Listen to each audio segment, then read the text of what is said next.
keep this up, and we'll send you over to Fox News. All right, we are streaming live in 5, 4. Hello and welcome to another episode of the podcast for the recently deceased.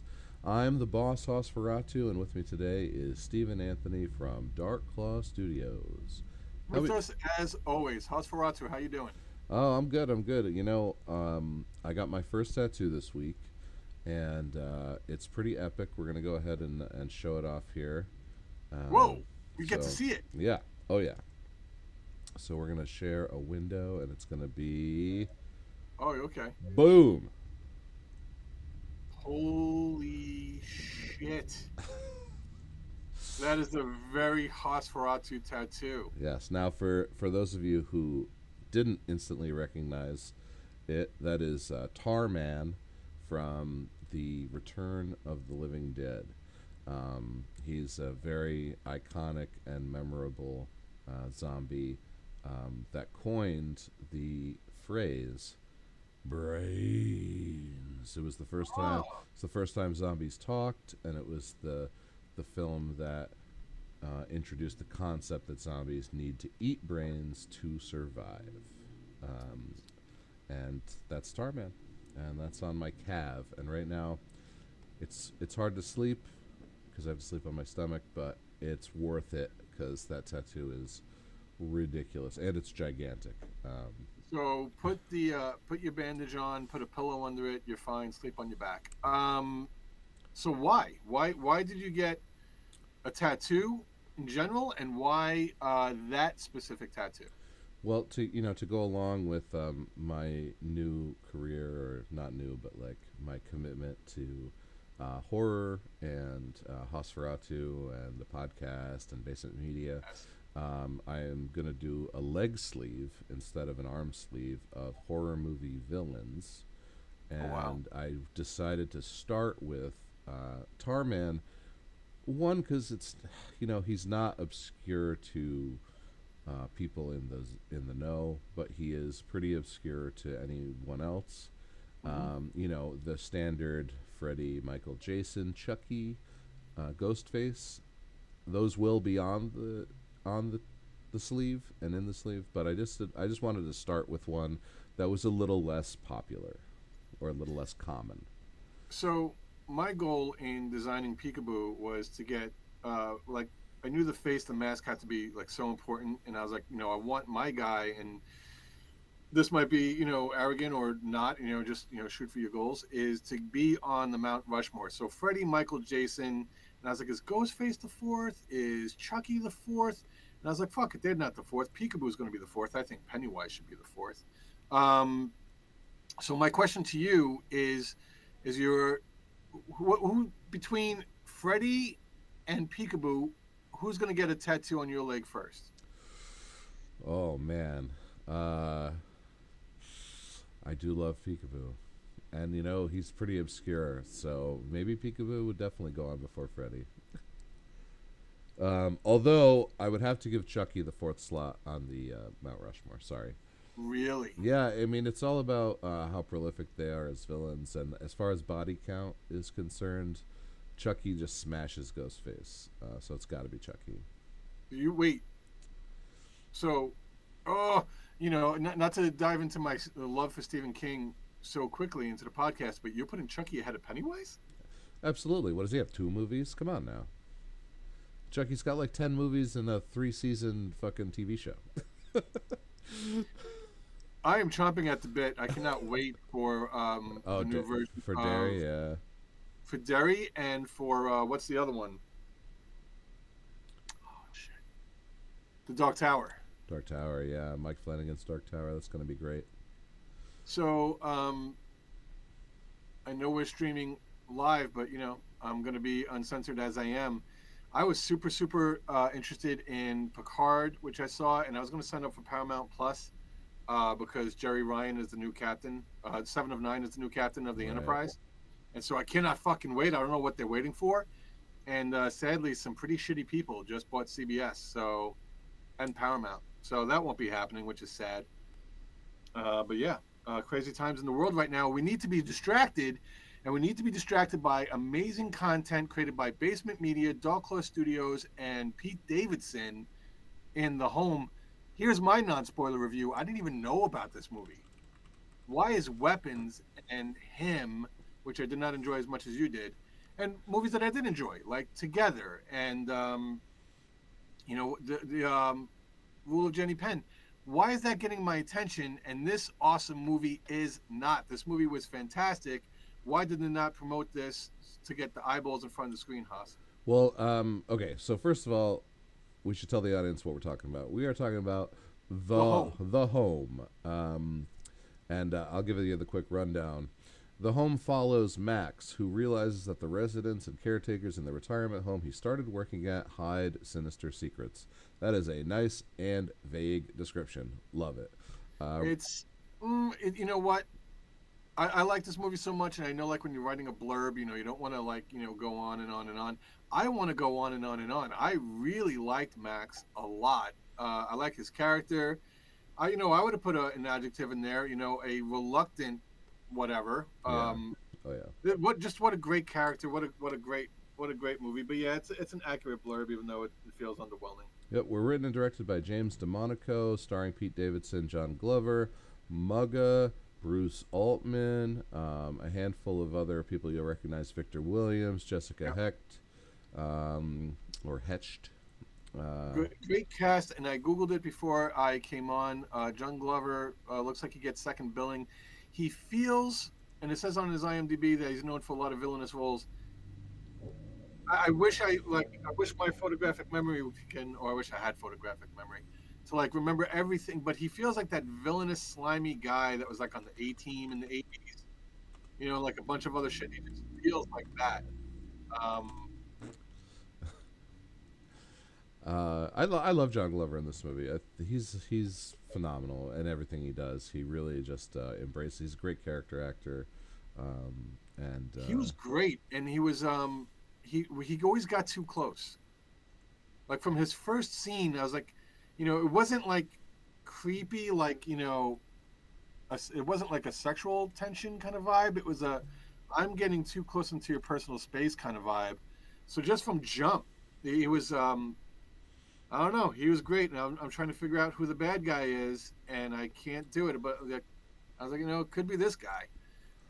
Great performances all the way around with Pete Davidson obviously taking the charge here. yep. His acting was fantastic. I didn't think it would be. So Fantastic. so to go back and answer your question about why don't you know about this movie, and it's obviously an indie, and if you stayed around for the credits, executive produced by Pete Davidson. So this is one of those spots where like he probably got handed the script, loved it, said yeah I'll be in it, and I'm gonna throw up some money and make sure this movie gets made and gets made well. And so it didn't look like Passion project, and yeah. it got made well. Yeah, it didn't look like a B movie. It definitely feels like a high production value indie, which is great. Um, and yeah, I'm gonna stop there because let's get back on track. For those of you who have not watched the podcast, we are going to give you a quick spoiler-free review and a score out of 10, and then we're going to move into Spoiler City and do a deep dive on The Home. James DeMonico, written and directed, who is the guy who brought us all of the Purges. So we got a guy who knows his horror directing. The beautiful human asked me if I saw The Purge. I'm pretty sure while we were watching this, so either she's a savant or she just like saw his name at the front of the screen, or something made her think of it. So I gotta ask her about that. But that's like more than a coincidence just kicked in when you said that he wrote and directed The Purges. So I'm going to go first on this one. I know I like to let you go first a lot, but I really No, you only let me go twice, Haas. But you know what? all right, all right. So The Home, it was very, very creepy. It was very beautifully shot. It was well acted by everybody involved. Specifically, Bruce Altman Yeah, gives a great performance as great performance. the Doc Sabian.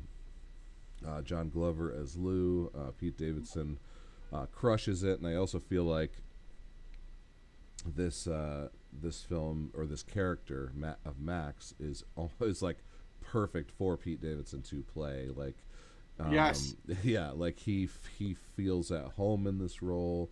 Hmm. You know, he's a foster kid who suffered loss. Like, that's the Max's background, not Pete Davidson's, obviously, but like, you know, so he goes on the wrong side of the tracks. He's covered in Hmm. tattoos. In the beginning of the movie, he's graffitiing and he gets arrested, and that's the inciting incident that puts him into doing community service at the home. Um, so excellent performance from Pete Davidson. You know, I almost didn't want to watch the movie because he was in it. So that if that tells you something, I am not a fan of Pete Davidson, I didn't and know I was a fan of Pete Davidson or not. I yeah, never watched anything he did. I just got done going down a YouTube rabbit hole of all the chads of that he did on SNL, which was very, very funny. But other than this, I saw his Hot Ones interview where again he's very, very funny. I would not have guessed him. Almost like very similar to Marlon Wayans and him. A comedic actor just nailing just it in a nailing it. horror. Absolutely. Yeah. Um, so very eerie, very suspenseful. Lots of great camera work. Almost almost artsy art house in the way that it like takes takes some shots just because they're like just very pretty. Like, Yeah. um, this is, and I like to harp on CG if blood. The practical effects in this movie are fantastic, and they are enhanced with CG, which is always what I say CG should be used for. If you're going to use it, don't just replace all the blood with CG blood. Yeah. Don't rely on it. Do the practical and then enhance the practical with CG where you can't quite make the effect work. And this movie did an excellent job of doing that. In fact, it's probably the best job of that I've seen to date. So, if you are considering mixing your practical with CG, definitely take a look at the home, study that thing, and see how they did it because they made it work really, really well. I didn't even notice any any um, any computerized effects whatsoever. I just enjoyed it. I was immersed.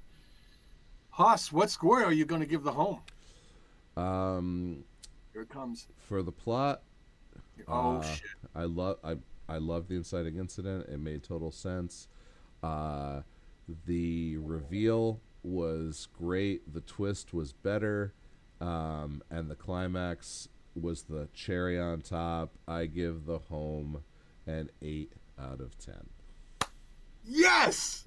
Okay. Talk Claw Studios and Basement Media back on track, baby. Back in sync.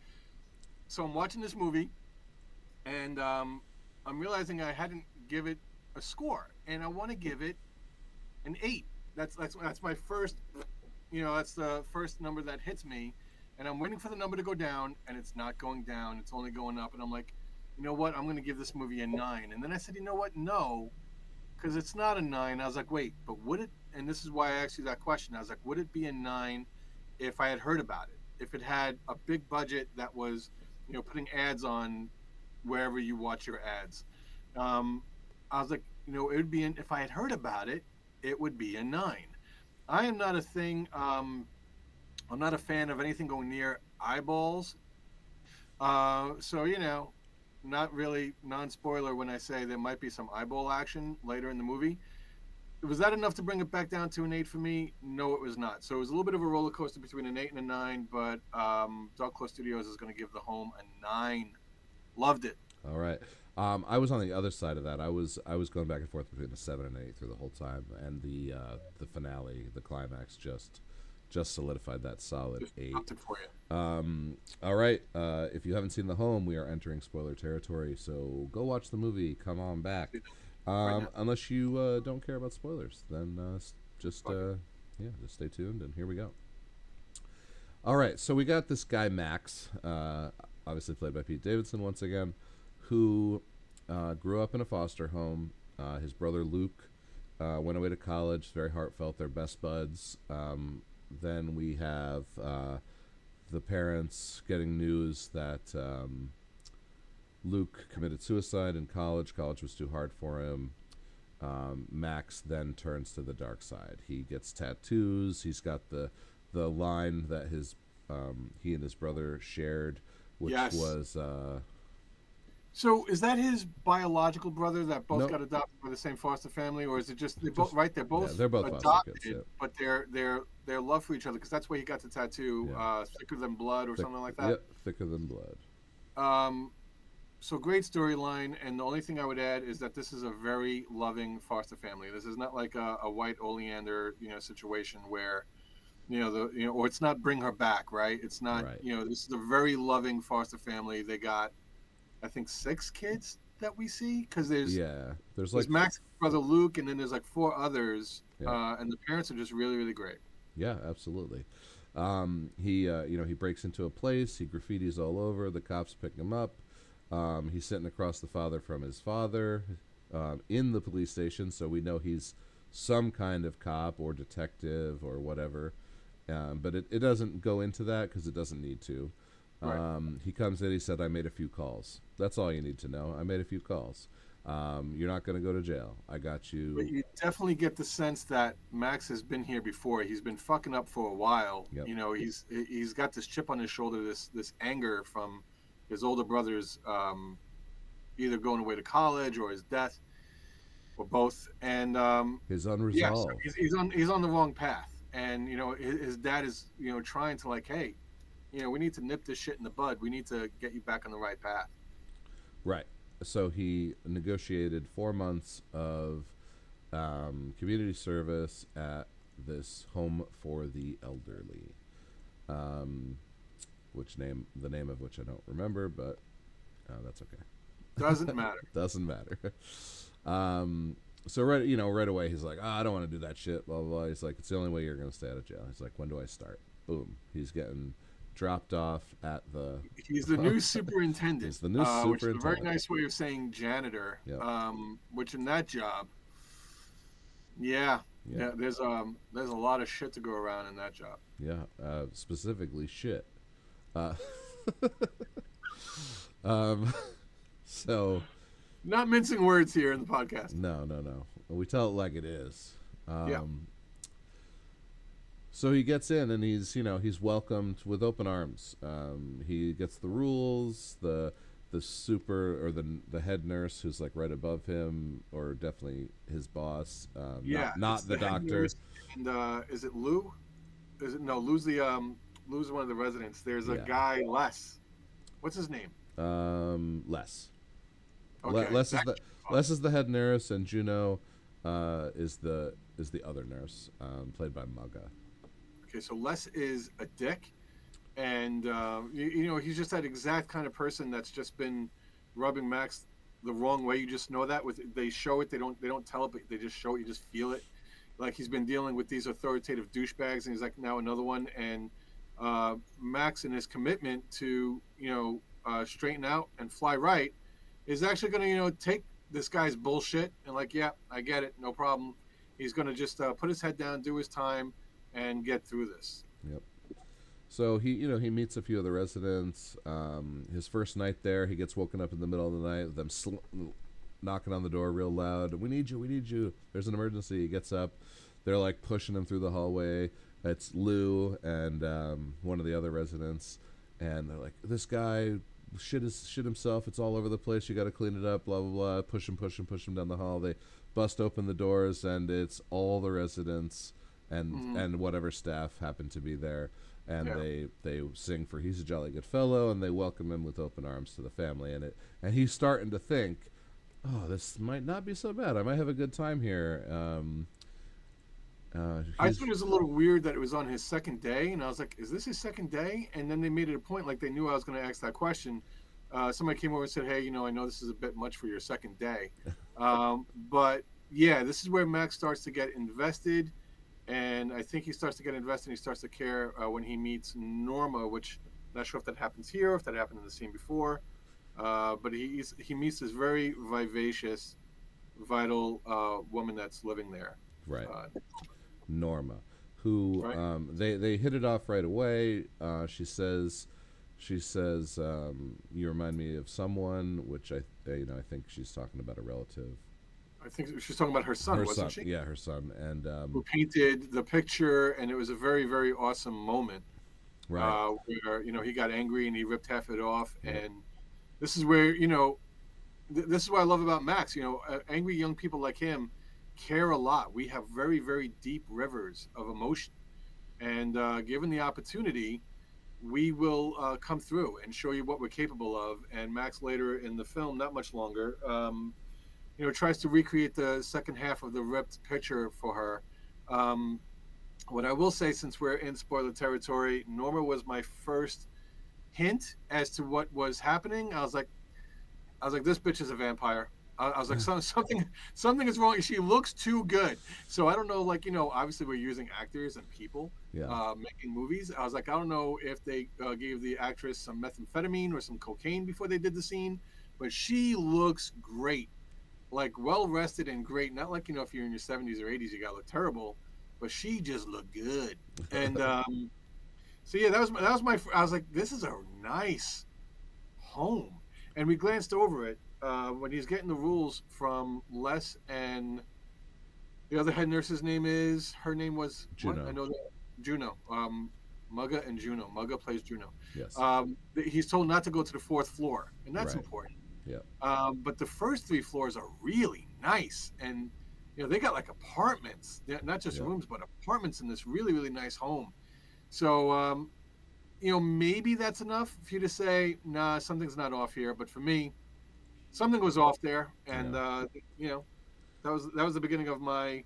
And maybe I don't know if that I don't know if that tipped Max off or not at this point.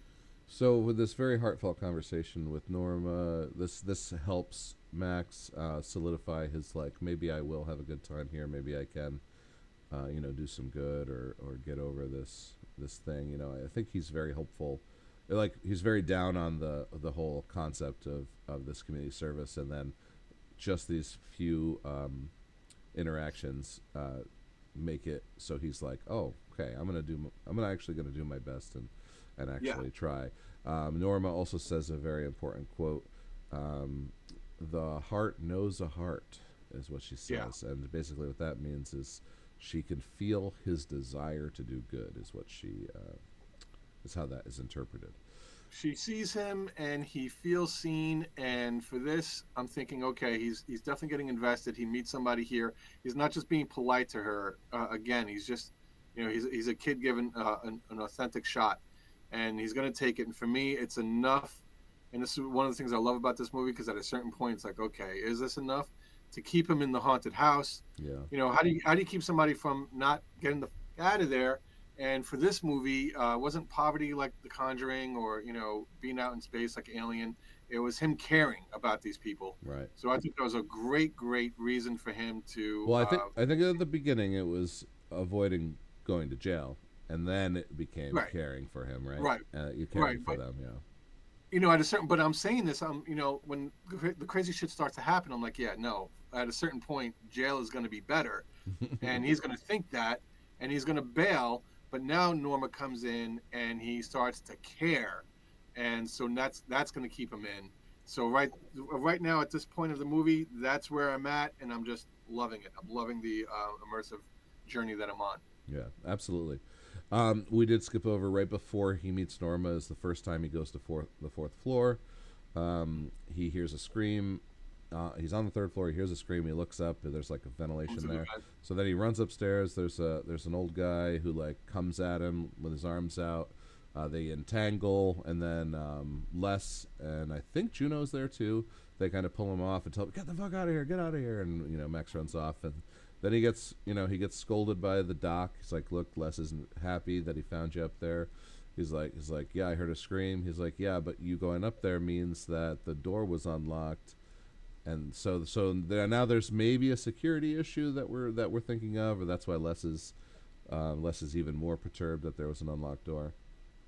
Um, but the doc basically says, "Hey, this is your first chance. I'm not happy either. Don't mess up, because I will make the phone call and you will go to jail." He does have a very nice disposition here. Yeah, Les is not happy, and if I'm being honest, I'm not either. But he says his energy when he says it is, if you push this kid, he is a derelict. He's gonna bail. So he Right. doesn't push him, but they need to reiterate that don't go to the fourth floor. But at the same time, this kid cares, which is why he went to the fourth floor. Maybe you shouldn't have screams coming from the fourth floor, Yeah. which is something that again they didn't tell, but they showed it to us. So I'm on Team Max at this point. At this point, I'm starting to think, okay, maybe it's not Les, maybe it's the doctor that is an evil piece of shit. Yes. I definitely suspected the doctor first, and less just being a douchebag at his job because you that's kind of a stereotype about nurses in elderly homes, and especially in Some film, especially in film. Like, some people are douchebags yeah, that's in true. this planet. Yeah, Very true. and they Very get true. jobs, Yeah, unfortunately. and you have to interact with them. Mm. All right, so we move on. We get a little bit of like him doing his work. We get a little bit of him interacting with some people. He interacts with John Glover, Lou, a little bit. What Lou tells him things like, Yeah, Lou runs an acting class, yeah, which I always think is very, very ballsy. Whenever I see that, I'm like, you don't want to be a writer writing about a writer, but for me, I would imagine what is it like to be an actor. And I always think of The Office when Steve is an actor friend of theirs who's an Asian guy who plays Jim. And whenever I watch that clip, I'm like, you're an actor talking about it. That's just you got to be good. yeah, So yeah, Lou runs an acting class, and he tells Max that the worst thing about getting old is boredom. boredom That's what is, that's what you have to stave off is you don't want to get bored. I'm not sure if I agree with that. I think purpose is more important than absence of boredom. But yeah, maybe you find a purpose by doing whatever you do. So yeah, Lou intimates to that in this conversation, and that's that first moment where Lou gets a little too close to this guy. I think we were talking about it before we yeah, started recording. He invades his personal space in a way that is just it's not pervasive and it's not creepy, but it's just too close. It's just a little too friendly, a little too familiar. yeah. And he does that every single time he talks to this kid. And this is the first time it happens. And Max, again, just good guy, just tries to keep his head up. Hey, Lou, you're a good guy. Don't, whatever he says to him, don't be bored, whatever, blah, blah, blah. Yep. All right, so we're going to eventually get to, um, so Max walks by them all having a good time, and then he runs into Norma in the hallway, and Norma's like, "Oh, I just didn't feel in the party mood." And then the next day, when he runs across Norma, it's when he delivers the other half of the photo or the painting he drew for And her. he's not sleeping. He's not, He's yeah, having nightmares here. The nightmares are some of the beautiful imageries and beautiful shots that are taken. yep, And it doesn't take too long to figure out that they're nightmares each and every single time. I liked the nightmare placement in this movie, but I also like how they use it as a device because now he's going to be restless and he's going to find a new allotment of time to be productive with. And he's young enough so that he can not sleep and still have energy and get shit done. so she's dressed in like a red sequins dress, and she's got the headpiece that's like, it's like 40s era, Yeah, I was gonna say like, like 1930s, yeah, 1940s, that era, that yeah, big band era. yep, and she's got to go to the party, and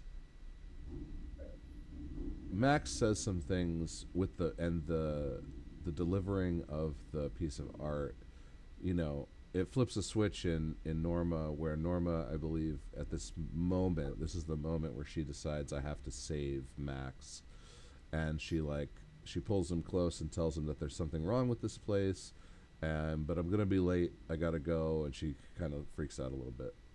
So this is the part for me where this movie becomes kind of genius. It's like when I'm trying to figure out who did it, and I honestly don't remember when I figured it out, but you watch it a second time, you're going to enjoy it even more.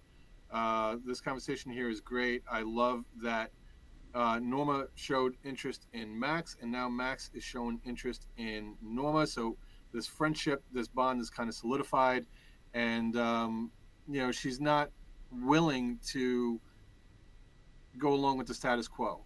She's gonna make an intervention here. In a way, she's gonna betray the secrets of the home to protect this kid. Right. Give him a heads up, like, because at this point I'm thinking, Max, run, and then she says ostensibly to him the exact same thing, like, run. Yeah. And I love this movie. I love it when movies like know what I'm thinking and then keep me one step behind, but at the same time keep up with me at the same time. The home nails it here. Absolutely. This is one of the nights he's going to have a nightmare sequence, and it's going to hard cut to him with a leaf blower on the front lawn. So the leaf blower scene is fucking great. Like, can you show us whether you're like tell me you're bored and you hate your job without telling me you're bored and you hate your job. Yeah. It, Well, not to mention he had another when he sleepless night. and is born to play this role, I think that had to be one of the scenes that he read it and said, "Yeah, I need to do this." He's just there, just standing there, completely disinterested, uninterested, Oh unmotivated. yeah. The look to on just his face is like just so like passively annoyed at at like being awake. being alive. Yeah, being alive. Yeah. Sucks. How many times did I drive by somebody with a leaf blower and I just think, really, dude, is that is that your life? Like, you're destroying the homes of insects and ants and, like, what nature needs to live. Why? So people can have a pretty lawn, you douche. And all that just came across for me in this scene. I just it's one of those, is he going to get any kind of attention for this? Probably not. An Academy Award? Definitely not. Should he? Yeah. But I hope other directors see this and say, this is what this kid can do. He could say so much in 3 seconds with just an expression on his face. Loved it. Loved the leaf blower scene. Maybe I'm making a mountain out of a molehill, but I love that fucking mountain. So he's leaf blowing, and all of a sudden a body comes off the roof and impales itself on the spiked gate. And Was the body thrown or was the body self-propelled onto those spikes? we'll never know. It was definitely thrown, but you'll never, it'll never be. Well, no, it will be revealed. It will be revealed. Is it revealed? Because Yeah. when I'm watching it, I'm like, they were thrown. And I love when they put like a sheet over it and the four bloody spots from the four spikes came through in the following scene when they're being put into the ambulance. Yeah. But I'm like, unless you run, jump, and then do like the most painful splash into a pool where like you throw your head back and your feet forward, you are not landing on those fucking spikes like that. Who the hell commits suicide like that? Right. That bitch was thrown. Yeah. So she left a suicide note, which we're gonna get in a second, and She left a suicide note. Yeah. Yeah. Fuck you, Doc. That's Yeah. bullshit and you know it. And during the reveal, they do say, Norma got too close, so she had to go. It's a real quick one line. It's how it gets.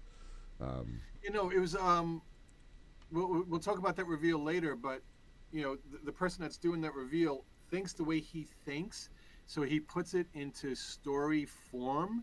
And like, wow, you psychotic fuck, maybe put Shakespeare down and stop thinking like that all the time. So yeah, she was Norma's dead.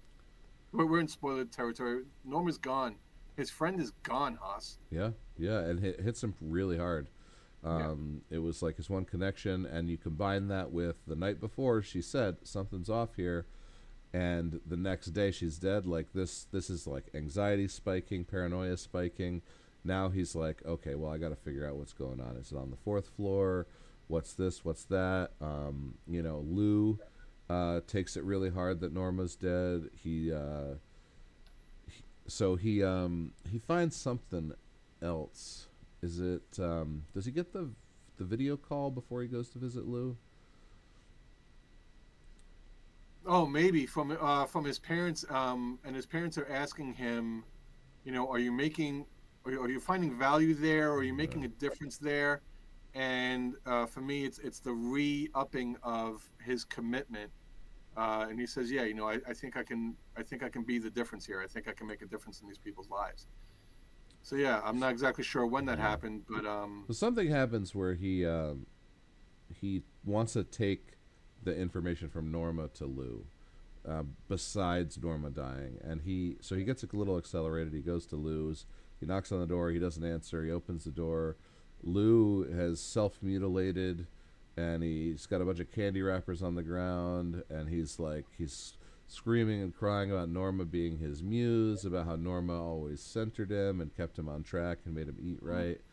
And of course, then this will cut to the doc, like taking care of Lou, and later Juno's gonna knock on the door and say, "Hey, just wanted to let you know Lou's gonna be okay. I know you were concerned." And this is playing with the audience here, where we're like, "Oh, well, is she in on it? Is she actually a good nurse?" Oh no, she's in on it. Oh, she's definitely Doctor's in in on on it. it too. She's in on it, and the doctor is too, because this piece of shit, he says to her, no, the doc says to Max, he says to him, we had no sign of seeing this coming. Really, fucko? Because you admitted her the night before for low blood pressure, which in the elderly population is not a joke. It's something that you look out for in any person of any age. You lying dickweed. Um, mm, I think it was low blood sugar, but that's okay. Um, blood sugar, blood pressure, low blood. She didn't so have enough blood. so he's gonna get caught going through her stuff by Les. Les is gonna be like, if I call the doc and the doc calls the cops, that's on you, buddy. And Pete, who was kind of doing an investigation, Max, who was kind of doing an investigation, he kind of plays it off as, I was just looking for something to remember her by. He's like, all her stuff's in the basement, getting. Oh, this is the incident. This is what brings him to Lou. Like, So, how quick can you throw out somebody's yeah, stuff? yeah. She had no Dick. family. She had no family. Damn. All her stuff's in the incinerator in the basement. So Max goes to the basement and he Yeah. finds her stuff and he finds her journal and he reads her journal, and that's what brings him to Lou. And when he finds Lou all fucked up. So, if I had any critique of the movie, I didn't like that the answer he was looking for from Norma is on the very last page of her journal. I wish it would have been deeper in. I would have loved it if this movie went a little bit slower. If he was there for 6 months when Norma dies, but I understand you don't want to tell that story. The TV version of this can do that. But he goes to the basement. It's one of the things, in addition to the rules, is don't go to the fourth floor at all, and don't go into certain corridors of the basement. I thought they were going to expand into that here. They don't. He pretty much has access, and he finds it. And there's a trinket, or what's that word? A bauble, maybe, of something that she made. It looked like a chess piece or some shit. Do you remember Yeah, what that was? it was a chalice with a symbol on it, Okay. and she, I think, explained it to him before because he saw it in her room. Yeah, Um, but it was part of the connection that they made yeah, between for Norma, Max mirroring the son. her son, Yeah, and then he confides in her. I think the second time they meet, about how he lost someone, also how he lost his older brother, and I right. think that's when Norma decided, I'm gonna save this kid. Yep. So not a massive criticism, because at that point maybe she put it in her journal on purpose. The answer that he's looking for, or the Right. answer that he'll need. Also, this trinket is relevant, so we'll come back to that too.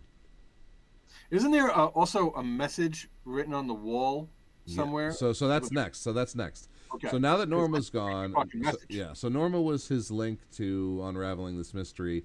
So now he needs a new link, and the new link is he turns the light off, and like black light illuminates this message. Look for the marked ones. Yeah, So find the marked yeah. ones. So the next night, or that night of him doing his rounds, cleaning up after, he's carrying a little black light with him, and he illuminates. Love it. He illuminates the people while they're sleeping, and he. Without trying to wake them up. Yeah. I thought that was just a great scene, and I think it's genius when he does find the mark. Yeah. He automatically assumes later on, yes, I'm skipping ahead. He nervously checks, like, oh shit, have I been marked? Yeah. And that, if you're watching, and I know Haas, I know you did, I know you're doing your detective work watching this movie. No, you're not marked, and that it speaks to the bigger villain that is happening here in the home. Right. So I think it's Lou actually who he finds marked. Mm-hmm. So his investigation continues with he's doing research on the doctor. He searches Doc Sabian. He's checking him out, and he's getting pop-ups of this faceless fantasies. Click, click, click, Okay, click. So so he's getting pop-ups, right? And then all of a sudden, creepy. the screen gets taken over with what looks like a spyware installation, and then we get a room with a woman with a faceless weird mask, and she comes up to the screen, and he just like someone knocks on the door, so he closes it. Has a little bit of interaction. He's rushing them though. He's like it's like I gotta close the door. I gotta open my laptop. So he gets back to it, and this woman, this voice is like, Max, you have to help me to reveal all the horrible things that are going on. So it's not like Right. no, Norma wanted you to get out of here. I want you to expose these people, and you have to help me. So when shit is getting cranked up, and his love for Norma, or his commitment to helping people here, and Lou is really the only person left that we know he really has an affinity for. When that starts to fade because the shit's getting crazy, he's about to bail.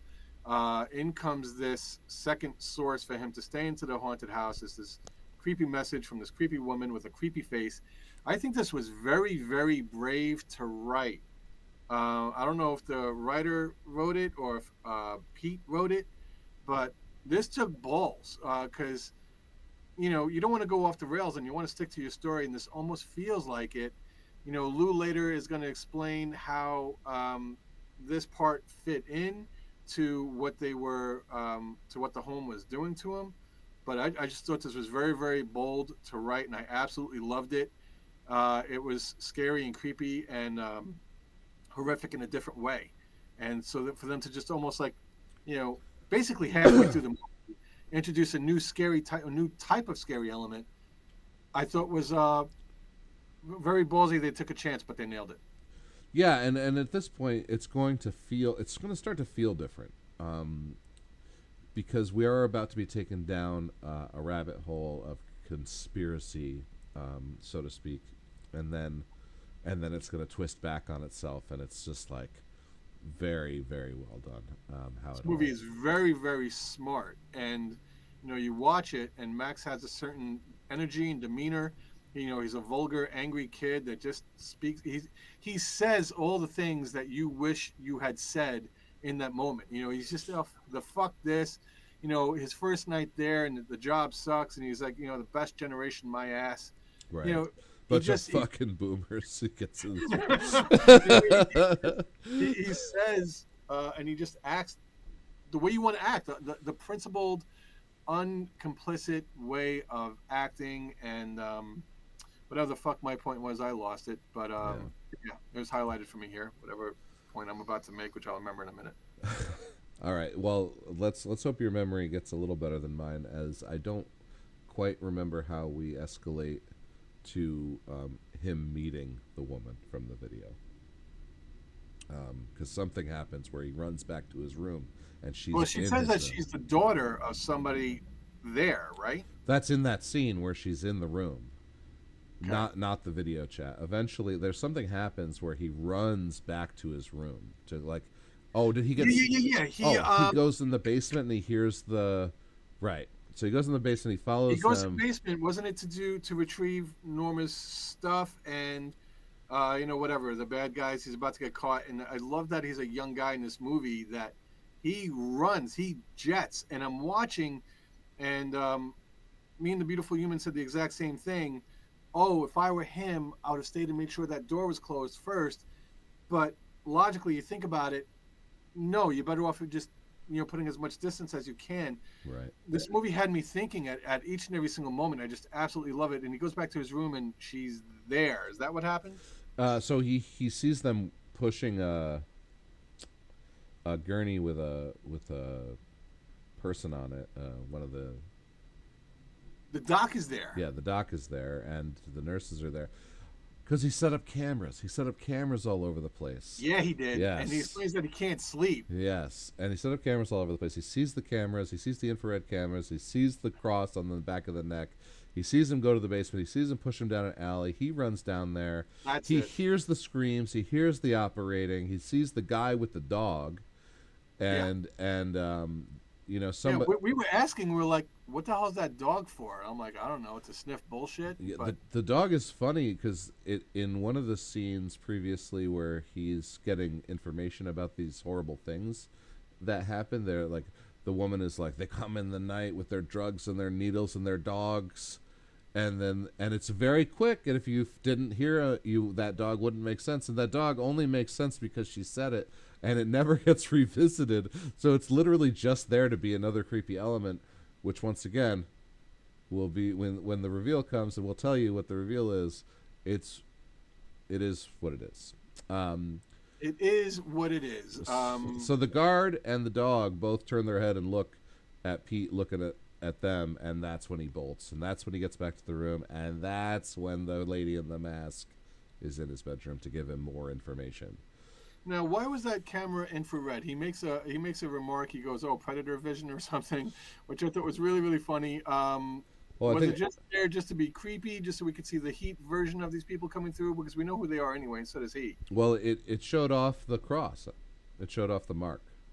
So that, I mean, I don't know why, but that it did. So that's That's why the Hoss is the boss, because he knows the answers to these questions. so.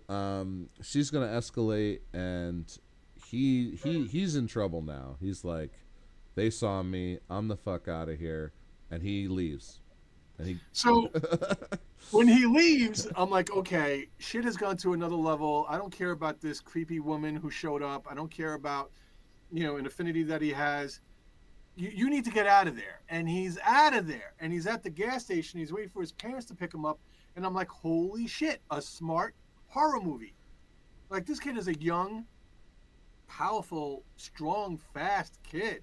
yeah. So kind of like the older brother in Bring Her Back, he's capable of certain physical things and overwhelming certain opponents here if there's not a supernatural element. And so far, there really isn't. All right. So yeah, he gets out of there, and I'm like, love it, good, smart horror movie. All right. Before we go home, we have to go back to the reveal from the lady. So the lady who was like, "Help me expose these people," gives him the reveal, which is that the U.S. government has sites like this all over the place, and Yes, they're experimenting on the elderly. It's like when new things come yes, out, drugs, weapons, whatever, they test it on animals first, and he even finishes her sentence because he's right there with the paranoia. He's right there in the conspiracy with her. yes. He goes, the elderly.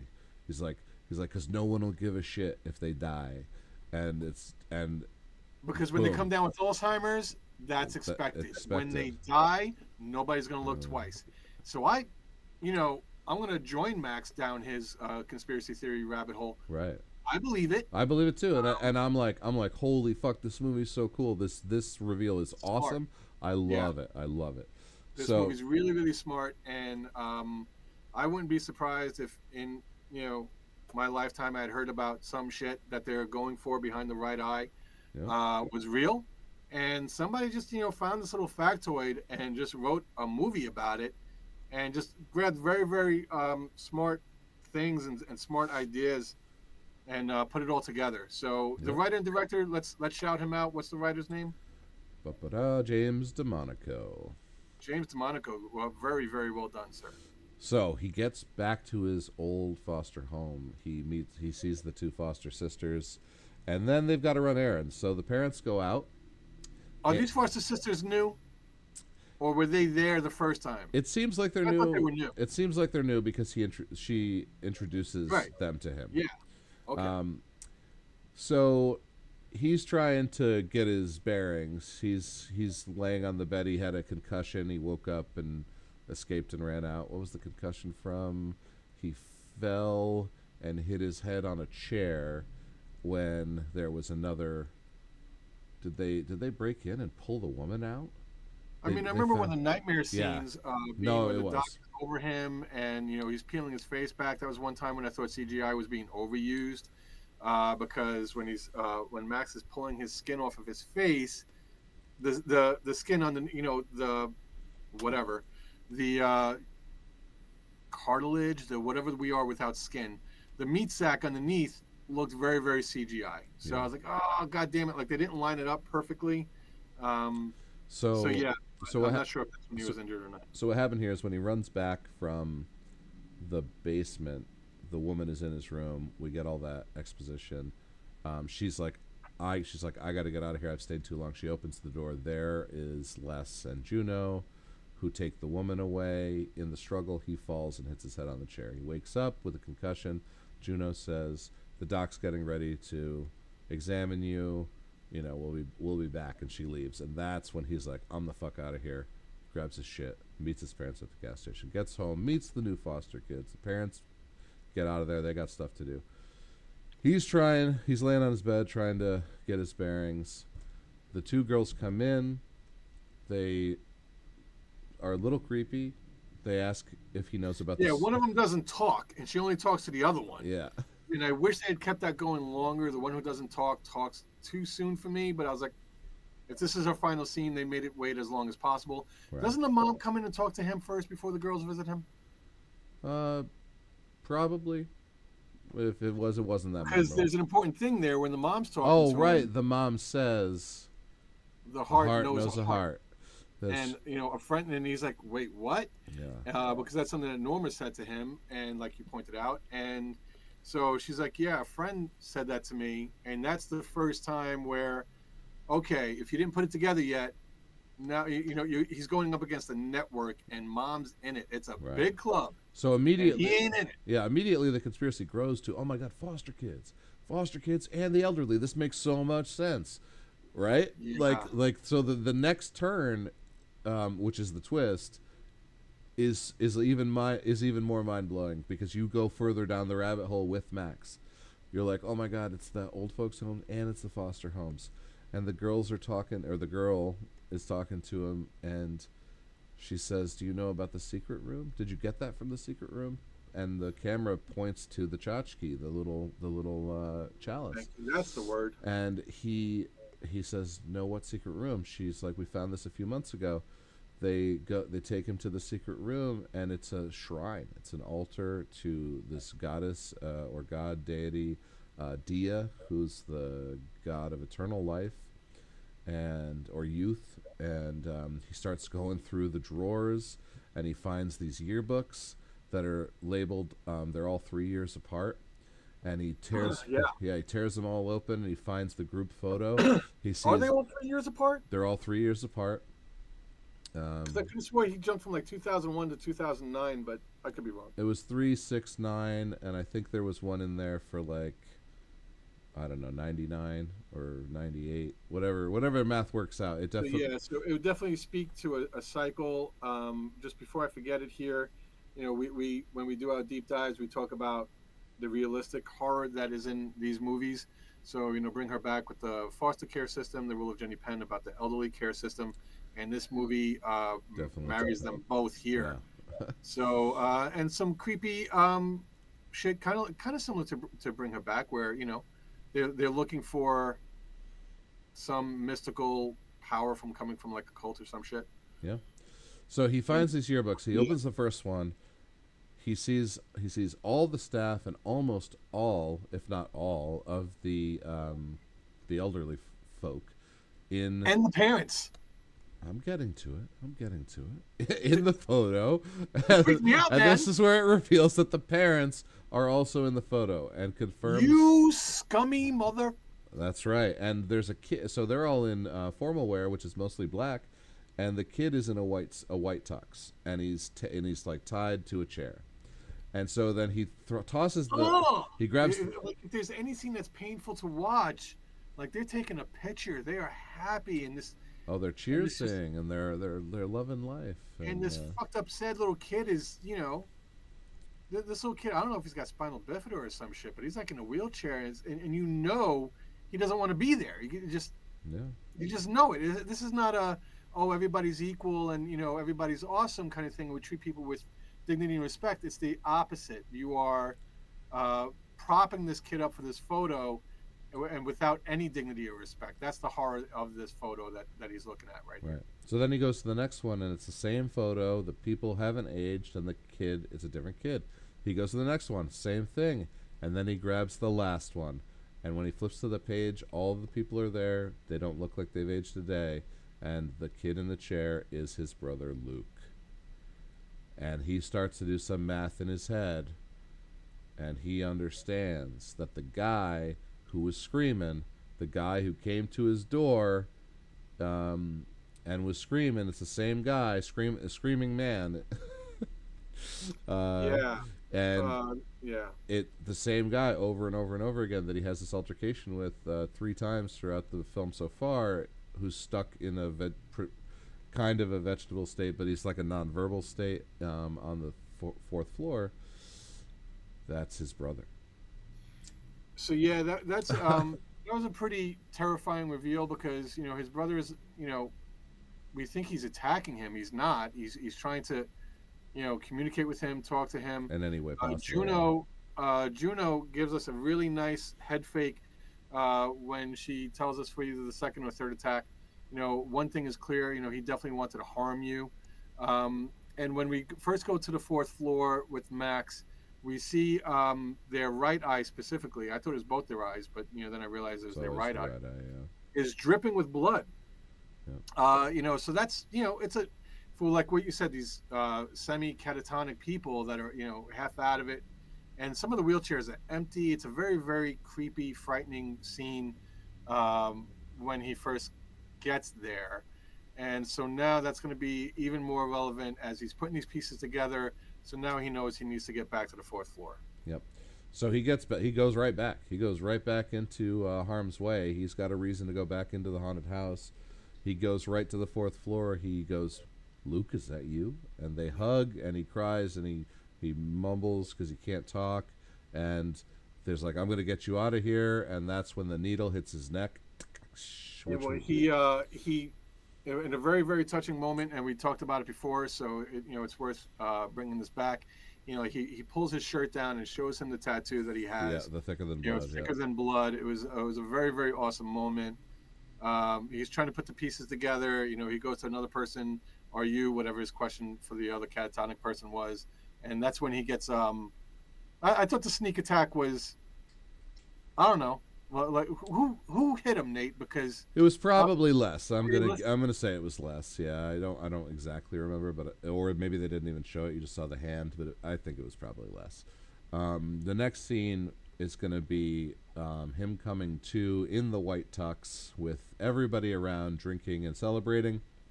So Where now I'm thinking, and again, this movie is very very intelligent and very very smart. I'm thinking, okay, where's the Deus Ex Machina where it's going to come from? Is it going to be his brother who, despite being old and feeble, is going to rescue him? Where's the rescue going to come from?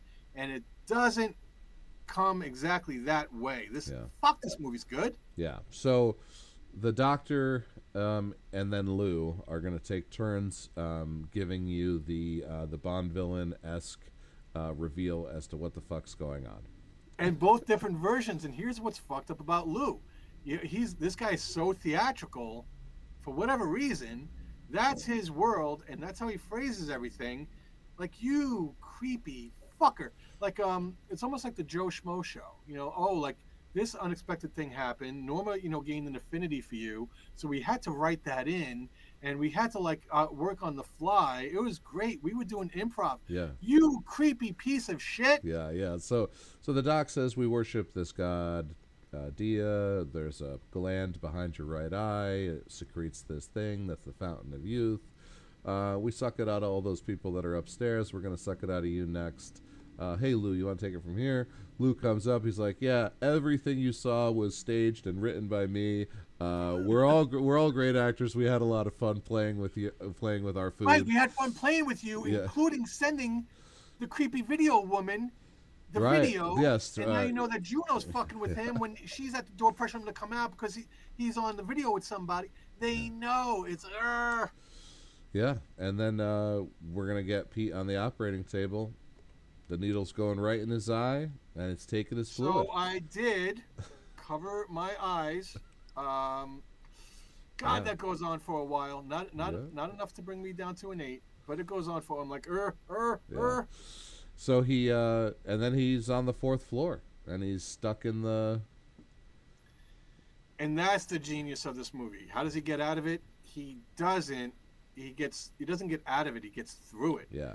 So he's on the fourth floor now, He and human nature, you're not going to leave 10 armed guards watching somebody when when they're you've been this way vegetables, yeah. before. Maybe you did it the first time, but the 15th time, this kid's shot. He's out of it. He's Yeah. done. What I love about this scene here is you'll see the makeup. You've got like a red dry drip here, and then Yeah. you've got this yellow smear all the way down the side, and you're like, is that just bad makeup? Well, no, as you're about to see.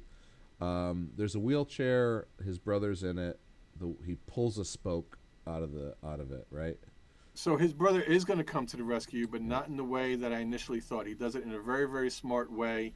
And for those of you who are asking, are there spokes on wheelchairs? Yes, I've seen them.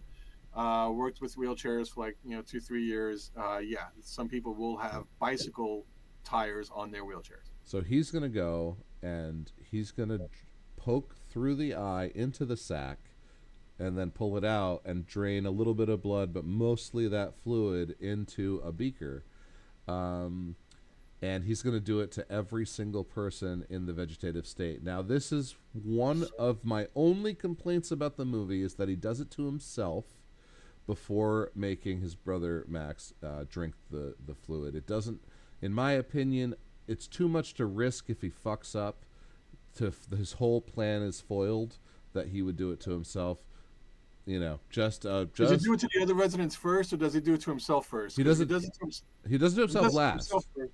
Okay, he doesn't do himself last. But what if he knocked himself out? What if he killed himself? What if he passed out from the pain? There's too many what ifs. Okay. I felt the draining of himself was a little unrealistic. Is my only complaint about this film. So I think you're thinking like a criminal. When you're going to commit a crime, you plan ahead and you try to think of all the different contingencies. Or you're 13 and you're going to call a girl on the phone. You think of all the things you're going to say and what she can say and what you're going to say back. So yeah, if you're saving your brother's life, are you going to plan like a criminal or a 13-year-old? Yeah. So yeah, Yeah, I'll agree with you. I'm gonna say they did it just to show how much he loves his brother. I'm And sure. I'm sure it was intended to hit you in the feels a little bit, but I just think it was a little reckless for a rescue mission to potentially fuck it up. He could have dropped the beaker. He's poking himself in the eye with the beaker. You know what I'm saying? yeah, There's a lot. So anyway, there's a lot that could have gone wrong, and you want to make sure. I'd rather take a 92% chance at success with what we have in there, yeah, rather than upping it up to 93 or 94% chance of success. But now you have an X another factor that can bring that 94 down to zero. So, right. when you're on Let's Make a Deal and you have, I don't know, a washing machine and a dishwasher, do you open up the next door for a chance at a car, but it could be nothing? Or do you keep the washer and dryer? And this kid was Right. going for the car. Yeah, yeah. Or if it's The Price is Right, I would bet the dollar, and you know what I mean. What did we just watch a movie where somebody did? Oh, no, no, no, no. Okay, I remember what I was watching. Okay, All clip right. this out. This is not part of it. Impractical Jokers. They had a thing, and the kid bet a dollar, Price is Right style, to win the bet. And I was like, douche. Do you? So, Haas, I got to ask you, just to bring some validity to this completely invalid, unnecessary speech of mine. You're on The Price is Right. Everybody else bet 750, 950, 1125. You think it's under 750? Do you bet a dollar? If I think it's under 750, yeah, I bet a dollar. But I Why not also bet 150? Why not have some fucking class? dollar man. That's the game. Uh, all right. He takes this mostly viscous liquid with a little bit of blood settling at the bottom of the cup to his brother. He makes him drink it, and oh my God, are the next 5 minutes amazing? Fountain of youth. Okay, so I'm going to sound like a hypocrite. So last time when we criticized the movie from last time, I was like, don't drag me on for an hour to give me 20 minutes of awesome, which is what I thought Weapons did, which is what I thought him did. This movie did not do that. It very, very similar So we're getting a whole bunch of story followed by a whole bunch of action that we're gonna love. It's gonna be vicarious. It's gonna be the sweetest, greatest revenge. Oh, It's gonna be beautiful at the end. the catharsis But is this phenomenal. movie kept me immersed and involved and enthralled throughout the entire thing. So love it, love Yeah. it, love what's coming. But I love how we got there at the same time. So he's digging through tools and stuff, and he finds a hammer, and he finds another thing, and he throws Not that other. yet. He gets the first kill first, and I'm like, oh god, please let this be like a D&D campaign Oh yeah, where you weak, you ain't got shit, all you got is your hands. You kill somebody, he does. I'm pretty sure it's Juno gets her keys, which yeah, maybe they didn't tell us, but they showed us, or we know it. And then he gets access to her shit, right. and then he goes through the woot. He gets the weapons, and he's about to go on a fucking rampage. Well, let's do the Juno kill first because it's the smoke, and he just and That's it. lots of It's the spurts. impromptu It's weapon. the It's the smoke. farmer using his plow. Yeah. Except for him, it's the smoke from the It's the wheelchair. smoke. Love it. What a kill! He gets the hammer. He gets the hatchet. Let's call it because it's a very very short. Yeah, it's a hatchet. Hatchets can be great It's when a they use yeah. the right way. And then he pulls the fire alarm, and he comes down the hallway. The first thing he meets is two of the nurses. Chop, chop, chop, hammer, kill. The kills through this sequence are phenomenal. He kills at least a dozen people between nurses and the elderly before he is over the doc's body, I believe. Oh, okay. So he takes the doc. The doc's got a gun. He's got Lou. He's like, "Don't do it." He uses Lou as a shield. The He doc uses shoots the human Lou. shield, yes. He breaks the doc's arm, takes him down. The parents get away. It's a thunderstorm. The hurricane winds pull the roof off. The roof kills the parents on their way to the car. He kills the woman who tricked him in the faceless mask last, Gretchen, played by Marilee Talkington, by smashing her head through glass and just kind of leaving her hanging out the window. Brutal, and I loved it. I was Yeah. there. And they kept going, and they Yeah. took like a break and showed what was happening to the parent. Yeah. And then they kept going. Kept I'm going. like, fuck, it It's was a so good. phenomenally brutal That's what you sequence. get. He comes That's to what you get. he's standing over. I want to say he's standing over Doc Sabian's body, but it could have. It's definitely Doc Sabian. Standing over Doc Sabian's body, he grabs him by the face and he looks him in the eyes and he goes, "I'm taking it all back." The next scene, we've got everything is peaceful. He comes out with his brother, who's smiling and happy, and still old, but you know. Yeah. And behind You're them, not gonna come out of it completely unscathed, but he's got his life. He's got his life energy back. His life force is back. At least his body is aged, but. And then behind them, one at a time, every other person who was on that fourth floor comes out with obvious lights. The lights are turned back on upstairs, and they so just does he take the eyeball juice from the bad guys from and put it all back of into them. the good guys? Yeah, he probably. So I bet he. they don't show us that. Yeah. It's not obvious, but you put two and two together, kind of Yeah. obviously. So the question I had, and maybe this is an obtuse question, is the eyeball juice good after you're dead? So, it's this fountain of youth, it's this elixir, but you got it from these. I don't want to say vampires. You got it from these cultists. people. Cultists.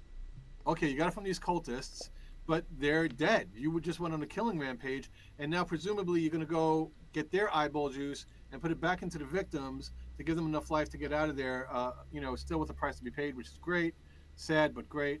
Is the eyeball juice good after they're dead? I'm gonna say it probably takes some time for it to dry up. Right. He did it immediately, like the bodies are still warm. Right. So you can I'm harvest sure. organs after a death. Yeah. I'm sure it's to the equivalent of that. Okay. Thanks, Jenny. Yes, that is correct. All right. So is there somebody commenting in the chat? Yeah, Jenny said, yeah, but they were only dead for a couple of minutes, and yes, I think that's what we think. Yep. Copy that. Thank you, Jenny. So to recap, I loved the conspiracy theory red herring. Like, this is a government conspiracy for old folks' homes, and it also includes foster homes. It's a Yeah. grooming situation. Yeah. Oh wait, nope, it was all a lie written by Lou's character, because we like to play with our food, um, and that's it. Like, what a nice twist. What a nice climax. Yeah. Fucking just brutal, gruesome, excellent. Like I said, mostly practical with a small mix of CG where they couldn't quite do what they needed to do. Yeah. Um, the Home gets an 8 out of 10. Love this movie. Loved everything about it. Wish I had known about it. So glad that I got to know about it and watch it and review it for the podcast for the recently deceased. Stephen Anthony with Dark Close Studios. I give The Home a 9. And for the podcast for the recently deceased, I'm the Hosferatu, and we'll see you next time. Thanks, guys.